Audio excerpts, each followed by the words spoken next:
morning, good afternoon, and good night. My name is Mark Fox Jr. This is the Become Podcast. How you become anything you dream, you declare, you commit, and success is your next breath. So I'm doing something that I've always wanted to do. Number one, I'm hanging out with my good friend Andrew Patrick, but also we're at Satchels, and Satchels is where we meet. Well, actually, we haven't been to Satchels in a long time because your schedule's become increasingly rigorous. But when you were in college, you used to meet here and hang out here and eat here a lot. So we had Satchels, and I got Simon next to me, and so we're doing like a Pop the Trunk podcast where we just talking about shoes, and we were talking about how did we start talking about LaMarcus Aldridge? No, PJ Tucker. Yeah, we were talking about PJ Tucker, who's just killing the game of the NBA as far as wearing different shoes and bringing out old stuff. And guys like Marv and myself, we just get kind of excited about that. And we were just saying how he pulls stuff out from like when I was like a sophomore in high school, and we were both just saying like, man, it's just you forgot about that shoe, or I can't believe he's wearing that right now, and just all the variety. And he's just really creating quite the buzz in the sneaker culture. It all started with that picture in Slam. Because I always, again, we had just talked about this, but it was this picture of LaMarcus Aldridge, and he's in his locker, and he had all these J's behind him. I remember he was in the Sub-Zeros had come out, and they had the Sub-Zeros. Yeah. But anyway, I remember that shoe. And so I remember all these shoes, and I always thought that was KD's locker. And I always tell you this, and you're like, no, Mar, that was LaMarcus Aldridge. But you just told me something I did not know, that he said if you look at the top, that's PJ Tucker's. Right. So even back then, he was already. Yeah, he was. Even back then, like if you go back and like just do a Google search, like PJ Tucker, Texas, he's wearing all sorts of type of stuff. And I remember that locker room, I was like, man, I couldn't believe. I remember I was like 6th grade, and I was like, I cannot believe that many like shoes like a player can like have in his locker. And he had like retros. The 2K4 was really popular then. The 2K5 it just came out then, so it just like blew my mind that like it was really a pile. Yeah. Like 6th grade, we were just saying like we thought it'd be so cool if we just had 2 pairs. So now let's talk about that. So my senior year, we had a Shock. So I graduated 04, 2003, 04. So we had the Shock, and then there was another shoe. There's a full-length Air Max shoe, and I would kind of go back and forth with that shoe based upon who I had to guard. So I felt that if I had to guard somebody who was faster, more agile, then I would go with my Shock shoe because the forefoot was a Zoom Air and the back was a Shock. But if I felt like I had to bang with a big fella, then I would wear my Air Max. So that would give me more cushion. So I was prepared to like battle in a different way. I thought I was so cool. But your senior year, you played in a bunch of kicks. What all shoes did you play in that senior year? Oh man, yeah. So Marv and I always joke about that my senior year and everything that I wore, but I liked having the variety because I always wanted to do it because I was inspired by the guys that I looked up to playing when I was a college basketball fan as a kid. And on top of that, I always liked swapping through shoes because it just made my foot feel better. Sure, The foot issues that I had and things like that. So I like the support and not like breaking the shoe down. So I wore 8 different pairs. Let's see if I can remember all. But I wore the team low top ones, the Run the One. So I wore that. Okay. I wore the LeBron Soldier that came out 2 years prior to that season. So what year? When did you graduate? So that could help people figure out. So I graduated in 2015. So that'd have been the 2013 model. Okay. So I think it was like the 7, I think. And it was a silver colorway, which was cool because it would match our gray jerseys pretty nicely for home. So I rocked those. I rocked the Hyper Dunk from 2014, so the year before that. Yeah. I'd rock the original Hyperfuse, which was like the original one they ever came out with, because then they did some other models after that. The first one was the best one. Yeah, that came out in 2010. And then 2K Hirachi. I wore the 2K5 Hirachi just for one game. Just one game. Just a 1,000-point game? My 1,000-point game.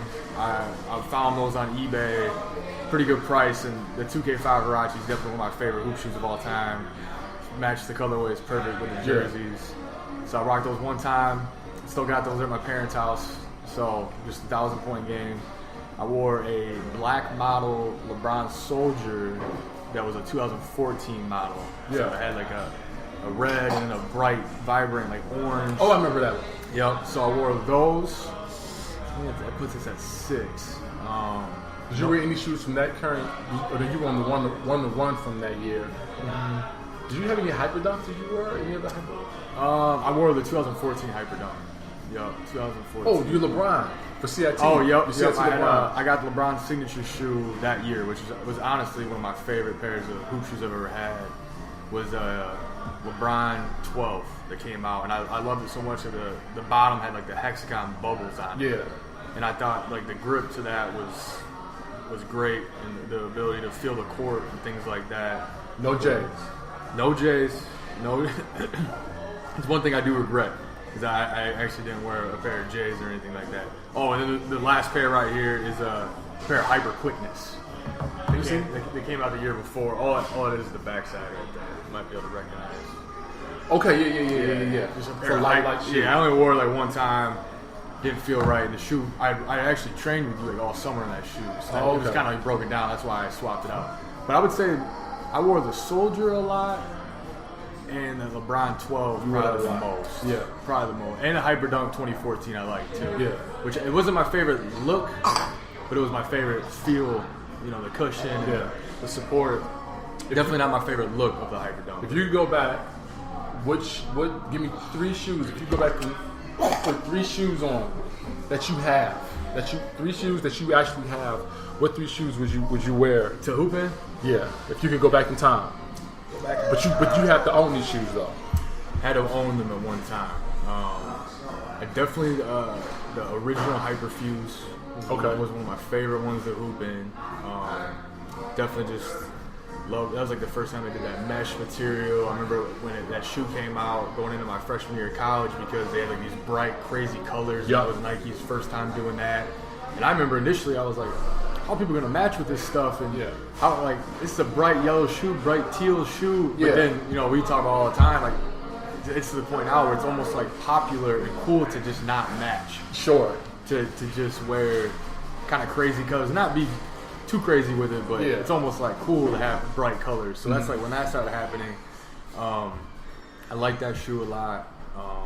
And then, is this just strictly what I played in college? Just when you played in college, that senior year, what 3 shoes would you? Definitely. So I would say that one for sure. And then I would say that LeBron Soldier 7 with the silver one. Yeah. The straps on there were great, and it was a super light shoe. Yeah. But it had some good light down. Yeah, good lockdown, great traction. I'm huge on traction, so I love the traction. And actually, a side story to that is when my junior year, when that shoe originally came out, our Nike rep guy wouldn't carry that shoe. Okay. You remember that? Yeah. Because I was like, the only option he gave us was the Hyperdunk. Sure. And that Hyperfuse, but I wasn't a fan of that Hyperfuse. So I was like so curious as to why they. Sure. I mean, he carried everything else every other year besides that one model. Yeah. But I ended up picking up a pair anyway later. I found a way to get them. And then my last one, I probably would set my LeBron 12. Okay. Yeah. Just the hexagon bottom, like. You ever just Google the bottom of that shoe? It had like bright, crazy colors, and the hexagon made me feel the court a little better. Yeah. So I definitely enjoyed that shoe too.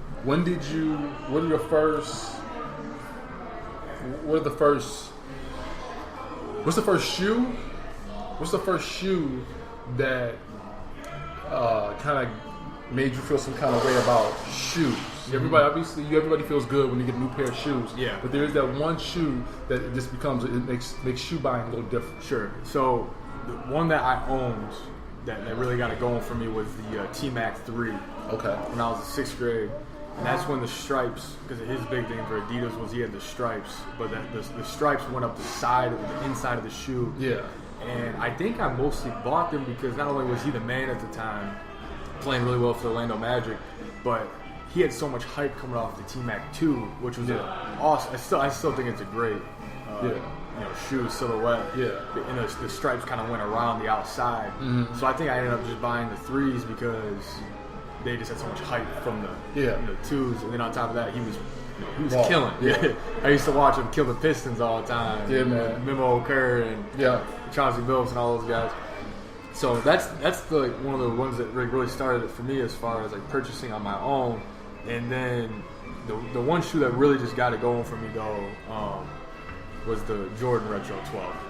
Okay. The Jordan Retro 12 is hands down my favorite shoe of all time. You know that. I have many pairs of them, but when I was a kid, it was something about just seeing that shoe and seeing how it was like a high top, but then like I liked how it had a different color bottom. Yeah. And then, we were just talking about it too, is that when I was in 6th grade, that's when I first started like loving the game, loving college basketball. Yeah. And not only did I see that shoe for the first time, but it was because it retroed.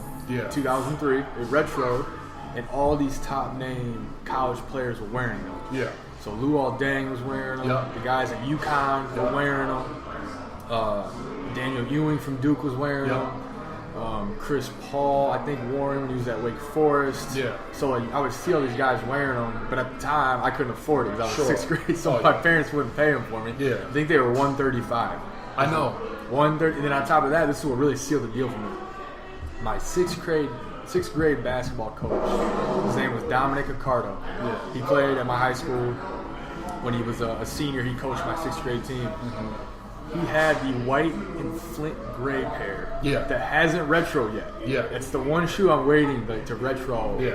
And it was white, gray bottom, and then underneath the shoe had a red inside. Mm-hmm. And that was, the only time you can pay for that shoe now is if you do resale, and then if you want to like find it at some sneaker store that's like really exclusive, super high retail price. But Jordan and all these shoes they keep retroing, that's the one that they have not retro yet, is the flint gray. Yeah. And so then I got to see that every day when I was a 6th grader in practice. Yeah. Because he had that shoe, and I was like, that's when it really just started going for me. And I love that shoe. And to what really sealed the deal on top of that was one of my favorite players growing up, Rip Hamilton, wore the white and blue pair when they won the 2004 finals. Yeah. So he wore those all the time when he played on that team. I could never, ever get any of the J's. I got the 13s on a fluke. I had like a $150 gift card or something like that. And I went to this place, I told you before, I went to this place called Sibley's Shoes. Sibley sold everything. They sold casual shoes, dress shoes, gym shoes. And that's when everybody probably had like the Nike contract, which included Jordan shoes. And I got a pair, the white and red pair. And I remember I went to school right around Christmas break. Like when we went back to school, I wore them with some Tommy Hilfiger jeans, a Tommy Hilfiger denim shirt. I tucked the shirt in. I had on a black belt and these shoes that I was afraid to walk in. And that wasn't my first pair of J's. My first pair of J's were the 10s. The gray color. I think that's actually those are being retroed or they steel. Yeah, gray steel. I think they came out, and I remember again taking all my socks and shoving them into the front of the shoe because I didn't want them to crease. But it still wasn't big for me. But I had a friend in junior high, and we became really good friends. And he bought a couple pair, I bought a couple pair, and I started looking at the shoes he bought. He would always buy like these off the beaten trail Nikes. Yeah. He wouldn't buy like the shoe that everybody else was getting. He would get something that's just slightly different, but it was still cool. And he opened my world up to like all these other options. You know what I'm saying? And so at that point, I started trying to get New Balance, Puma, Reebok, whatever was dope. And then eventually it morphed into just a Nike thing. Yeah. What do you think about the new KD? I actually like it. And lately, a lot of these signature models, when they first release, either I don't like it or it grows on me later. Mm-hmm. For example, like the new James Harden that came out, when I first saw it, I was like, nope, not about that. Mm-hmm. And then, it's just crazy how you see it all the time with advertisement, the stuff I follow on social media, you just constantly see that shoe. And then you see him wearing it.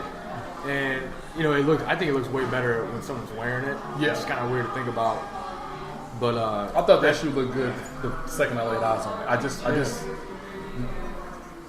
it. This looks like a running shoe. It looks like a very like an aggressive running shoe meshed with basketball. It just when I first saw it, I was like, that shoe's gonna be dope. And then when I saw it in person, I was like, it looks exactly like I thought it would. Yeah. And like Book's pair that he's wearing at the gym this past couple weeks. Yeah. The blue pair is sweet. Yeah. So that for example, that's a shoe that I was it grew on me later. Sure. And yeah, with the KD, it was just like I saw it and I liked the bottom.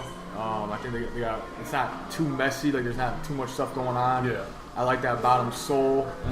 It looks comfortable. It looks like it would definitely have some cushion to it. And I think he actually has a combination of some of that Nike technology. This Nike's React cushion that's in this new running shoe that they have that's like really, really high tech with like the sole is uber thick. So it's that, and then it's that Nike React, that's the foam. And then I think there's Zoom in there too. So it seems like that should be a pretty good ride. And I think there's a rubber casing on the outsole so that when you plant or when you just put pressure on it, it gives the foam an opportunity to expand within the. Because you start seeing that anytime you see like this little rubber outsole that's clear, 9 times out of 10, that's something to encase the rubber so that the shoe can expand so you can get this just plush feel, whatever. It'd be interesting to see if he pulls it out for the finals here. He's supposed to wear last game. Was and he? then he wore the that crazy colorway. Yeah. He's supposed to wear last time, so that's always. His last model is another pair that kind of grew on me later too, because I've been telling you, I know, and Blake in our group chat about how as I got a little bit older, it's just like with shoes, I'd rather just be simple. Sure. And not have so much going on. Whereas, when you're a kid, you get all excited about the great shoe. Yeah. That's why I'm such a fan of Kyrie's line right now, besides his last pair. I am not. Me neither. But his last, like the 3, I think it's like such a simple, like efficient sneaker. It looks clean, and then when you wear it, it performs well. I know the 2 had a big strap on it, but it's still simple. No, it is. That's a simple shoe. So I just wish they would.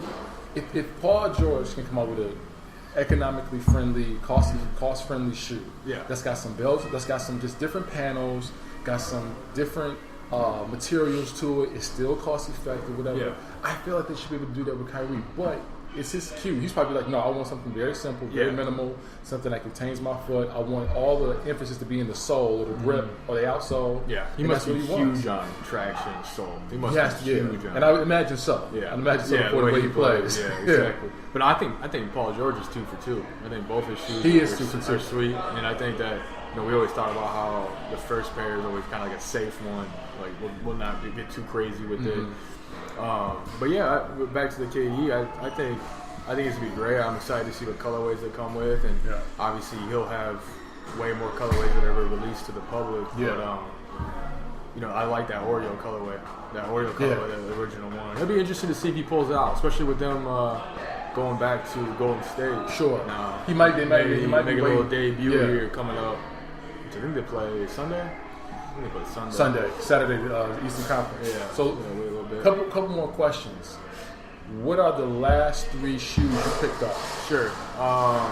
So I just got a Flyknit racer. Got it at a great price. The black and white. Colorway. So it's got a black outside, white's inside, a little bit of neon too with the lining. It's so you can pop a little bit. It's sneaky. It's something I got just summertime. Summertime makes it pop, and then something to walk around in casually, something to slip on easily. And then before that, I got a pair of Olympic 6s. That's what you're wearing right now. What I'm wearing right now. And one of the shoes that I've wanted since I was a kid. Me too. Very historic as far as Michael wearing them, and then also Ray Allen was the one who really got it going. When he brought those things out in the Olympics, man, I think it was an 08, bro. And that's when he wore those, it was just over. Like it was over. So just a lot of history behind that. Not only is it a sweet shoe, but just the blue colorway to be able to match with it. Very popular one that I've wanted to have for a long time. And then the last one I got was the Playoff 8, which is I'm not. When I was growing up, I was not a huge Jordan 8 fan, and now this is my fourth pair of Jordan 8s. I had those for like 3 or 4 days, and I looked down and said, "This makes my foot look way too big." But if I had the black, you got the black, the black with the white in the back, the one that he wore, and his that would have been his last, his third championship in a row. That man, his first three-peat. The end of his first three-peat. And the thing that made that shoe so cold is like if you look at the side panel, there's like a little bit of blue and yellow. So it was dope. Like, okay, so Nike did it already. Like, you can still have a signature shoe with the team colors, but then you can put these hints of blue and yellow, like these hints of other colors in it. And then when you look on the inside, and like no one ever sees that because you're wearing it and you don't see it. But man, you look on the inside and it's just this fabric and it's all these colors and it's white in the inside. That shoe was so dope. Very comfortable shoe too. Yeah. Like when you get your foot in there, it locks you in. And I mean, I don't really know if I'd ever hoop in it, but I can see how someone could. It's not breathable. Yeah. But in terms of lockdown? Yeah, lockdown. But it's crazy because like I said, it's when I was a kid, I was like, man, I would never buy an 8. And then as you get older, you see so many people wearing them, and I think that's you wear them with a pair of joggers, and it's just funny how your perspective on things changes. As far as like what shoes you could pull off and what shoes you could. Now, give me 3 shoes that you want to get, like that you want to get moving forward. Moving forward, I'm always still big on the retro trail. Yeah. And I think that just stems from my childhood. And I think that's one of the, like, a passion for mine is to still be able to find certain ones that, that I've always wanted. Yeah. So I really, really want a pair of black and red 4s. The ones that you used to have that fell apart. And I know they're not out right now or anything like that, but like that's big on my bucket list. And the one that you have, the cut is the original cut. Okay. Because the ones that they come out with now are a little lower. Okay. So when you look at that shoe, that cut is actually higher. Sure. So that's always been on my bucket list to get a pair of those, especially that black and red colorway. Definitely want a pair of those. Another one that kind of just reaches out to me too, as far as like the retro trail. I definitely just want a pair of clean Jordan 11 Concords. Just to have that, part of the collection. How about this? You don't know this. We've been hanging out for a long time. Tell me if you know this, but I don't think you do. I traded my Concords for that 4 that you have. Okay. Because see, I had the black, I had the Concords, and I had the Space Jams. Yeah. I had both of them clean. And this guy named Derek Nelson, who was a senior on my team, came back from the ACL injury. He loved Jordan. He's like, Mom, I need to get those. My father, I don't even realize, my father was a trooper. This dude would go out, like when she was coming out, he'd be in the line early in the morning getting like almost like I didn't miss a beat when I was in college. Yeah. So I had the Concords and I had the Space Jams. And he was like, Mom, please, what can I do what can I give you, right? And so he says, I give you this polo shirt. And I give you these 4s. And I was like, I don't know when the 4s coming out. I already got the Space Jam. Yeah, she might as well. And in my head, I get J's all the time. Yeah. So cool. So I gave him and I was like, if the Concords get dirty, it's a wrap. Sure. But these Space Jams are good. So I was like, I took the Space Jams, kept those, and gave and said, you take the Concords because I don't even have to deal with that pressure. It's actually not too bad of a trade. It was a lot of thinking going into it, and man, I was happy, and like we still got those. So that's how I got those 4s. Yeah. I traded a pair of Concords for them. Sure. Well, we should tell them about because I just said I want that 4, and then we keep saying that we have them. But we should tell them about what happened to your 4 that we're talking about. So the 4 is totally decayed. It's just a piece of art at this point. Yeah. And so I don't know how you saw them. I don't know if I showed them to you or if you just were like messing around or whatever saw them. But you have one, I have the other. Yeah. And like literally from '89. Those are actually the first retro. Okay. Those are the first retro. 90 something. Yeah. So like this is when retro was like it wasn't even a big deal. Like no one even cared.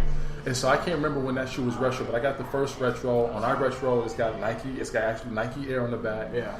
It's the original cut, all the original stuff. Yeah. And then again, it's so old that now if you pull up the shoe, the sole literally falls off, and it's a mess every time you got to deal with it. Mine's at my parents' place. Yeah. My mom's always like, "Why do you have these?" And I'm like, "These is you don't understand. I'm not gonna wear them, obviously, but it's just sweet." I think the fact. I think it's sweet that you have one and I have one, and like this is like if someone tried to throw that shoe away, they'd be like, don't, not that one, right? Not that one. Like under no circumstances you can't throw this one away. It really is, and like I think sneaker culture's taken off so much since I was a kid that it's like having art around. It is. You put a pair out on a shelf at your house or your apartment, and you know, even at my place now, we got pairs that are out that are just something to look at. And I've seen stuff online that, you know, I got ideas and things like that. One of my boys does the same thing. Huge sneakerhead, and he gets more of like the rare, different brands: Jordan, Nike, Asics, New Balance, Adidas. He'll pile up some nice shoes as far as he'll get like shelves and stuff like that, and just stack them up. Looks really nice in his place. But yeah, I just think it's changed so much rather than just being a pair of shoes that you can go get groceries in. There's more to it now, and I think it's just crazy what's gonna happen for the future. The last pair that it's kind of my bucket list, and I'm gonna switch it up a little bit, but I'm very, very anxious to see what Nike does for Greek Freak. His Nike shoe. Yeah. So that is on my. It's kind of on this list, but I'm also just more so anxious to see what they come up with. Sure, man. Because it will be interesting. He's a big dude. It'll be interesting to see what they do to allow him to sell shoes. He wears Kobe's now, so it'll be he didn't have to wear like a shoe like a big fella shoe. Yeah. You know what I'm saying? That's got to have support. So if he can wear the Kobe, then that shoe is a shoe that maybe everybody can wear. So that's. And, you know, you said he wears Kobe's. I think he's worn Kobe's the entire time he's been in the league. Yeah. So I think that I'm also curious to see whenever a new signature shoe comes out for a player. Yeah. You know, it's a lot of pressure that comes too. Yeah, bro. He's gonna be able to put sales up, and also I think it adds a little more pressure to that player to perform. It clearly doesn't affect Paul George because he sucks. He doesn't care if he has a signature shoe or not, or if he's on TV at the commercial with a sport commercial. It's just a bummer that his shoes are sweet. Yeah, he doesn't care. But like we were saying, he's wearing Kobe's this entire time with Paul George. It'd be interesting to see if you look at his shoe and you say, oh yeah, there's some Kobe inspiration here. And let me ask you one last question, and then we'll be done.